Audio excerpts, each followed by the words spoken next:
Hello students, today our topic is some compounds of boron. Boron के कुछ compounds के बारे में आज हम स्टडी करेंगे। तो इसमें देखते हैं हम। तो सबसे पहले कल हमने ऑक्सीडेशन स्टेट की बात की थी, तो आज थोड़ा सा ऑक्सीडेशन स्टेट के बारे में पहले देख लेते हैं, फिर कंपाउंड्स के बारे में देखते हैं। तो बोलते हैं कि जो हमारा ग्रुप 13 के एलिमेंट्स हैं, ये ज़्यादातर ऑक्सीडेशन स्टेट किस तरह से दिखाते हैं। The first two elements of the boron and aluminium show the +3 oxidation state. बोलते कि बोरॉन और एल्यूमिनियम हमेशा क्या करते हैं, +3 ऑक्सीडेशन स्टेट को शो करते हैं। But the other element of the group, this group like gallium, indium and thallium also exhibit +1 oxidation state in addition to the +3 oxidation state. बोलता कि बोरॉन और एल्यूमिनियम ये +3 ऑक्सीडेशन स्टेट तो दिखाते हैं, लेकिन बाकी एलिमेंट हैं जो इसी ग्रुप के बाकी एलिमेंट हैं जैसे गैलियम, इंडियम एंड थैलियम, ये +1 और +3 ऑक्सीडेशन स्टेट को दिखाते हैं। ओके, उसके बाद हम बात करते हैं as we go down the group. जैसे जैसे हम ग्रुप में डाउन जाते हैं, किसमें, एल्यूमिनियम वाले ग्रुप में, ग्रुप 13 में, तो ये बोलते हैं कि ऑक्सीडेशन स्टेट जो +3 है वो कम होती जाती है। ऊपर वाले में ऑक्सीडेशन स्टेट ज़्यादा होगी, लेकिन जैसे जैसे हम डाउन द ग्रुप जाएंगे तो ऑक्सीडेशन स्टेट जो +3 है वो कम होती जाती है, और ऑक्सीडेशन स्टेट जो +1 है वो क्या है, प्रोग्रेसिवली धीरे धीरे करके क्या होती है, इंक्रीज होती है। ये आपको याद रखना है। ओके, नेक्स्ट है हमारा सम कंपाउंड्स ऑफ द बोरॉन। अब देखो, ग्रुप 13 एलिमेंट में जो एलिमेंट है बोरॉन, उसके कुछ कंपाउंड्स हैं, उसी को हम थोड़ा स्टडी करेंगे। तो सबसे पहले हमारा जो कंपाउंड है इसमें वो है बोरक्स। बोरक्स क्या होता है कि वाइट क्रिस्टल सॉलिड है। बोरक्स से होता है वो सॉलिड फॉर्म में होता है, क्रिस्टल फॉर्म में होता है। ठीक है, अब इसका जो फार्मूला है उसको हम देखते हैं, साथ में ये यूनिट किस तरह से ये बना होता है। ये बोलते हैं it contain tetra nuclear unit. तो टेट्रा न्यूक्लियर यूनिट इसका क्या है, बोरक्स का P4O5, फिर OH4 और 2 नेगेटिव, ये क्या है, इसका यूनिट है। और इसका अगर हम फार्मूले की बात करें, तो क्या है, Na2B4O5 OH4 bracket close 8H2O। तो ये क्या है, इसका फार्मूला है। तो इसको हम अगर हम शॉर्ट में करें तो इस तरह से भी इसको लिख सकते हैं, Na2, ठीक है, B4O7। समझने के लिए हम इसको इस तरह से राइट करते हैं, लिखते हैं।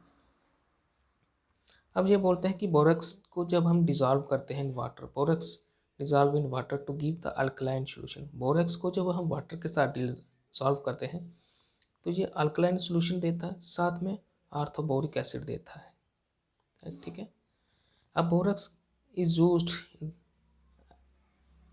As a water softener and cleansing agent. देखो, जो हमारा बोरक्स है उसको हम किसके लिए इस्तेमाल करते हैं, as a water softener, water को सॉफ्ट बनाने के लिए, और क्लिनसिंग एजेंट की तरह भी इसको हम इस्तेमाल करते हैं। ठीक है, अब बोरक्स से बना हुआ दूसरा कंपाउंड हमारा क्या है, आर्थोबोरिक एसिड। ठीक है, आर्थोबोरिक एसिड का फार्मूला क्या है, H3BO3। ये आर्थोबोरिक एसिड का फार्मूला। अब आर्थोबोरिक एसिड हमारे यहाँ पे बना है। Orthoboric acid can be prepared by acidification of the aqua solution of borax. अगर हम बोरक्स को हम क्या करते हैं, एसिडिफिकेशन करें उसकी, जैसे यहाँ पे किया है, यहाँ तो सीधा वाटर के साथ हाइड्रोलाइज किया हमने, इसको वाटर के साथ ट्रीट किया, हाइड्रोजनेशन किया इसको। इसमें हम क्या करते हैं कि बोरक्स को एसिड के साथ और वाटर के साथ ट्रीट करते हैं, तो हमें क्या मिल जाएगा, आर्थोबोरिक एसिड मिल जाता है, साथ में NaCl मिल जाएगा। उसी तरह ये बोलते हैं कि अगर हम बोरक्स को H2SO4 के साथ ट्रीट करते हैं तब भी हमें आर्थोबोरिक एसिड मिल जाता है। तो ये कुछ इसकी प्रेपरेशन की प्रॉपर्टी थी कि किस तरह से हम आर्थोबोरिक एसिड को हम प्रिपेयर कर सकते हैं। It can also be prepare by the hydrolysis of the boron.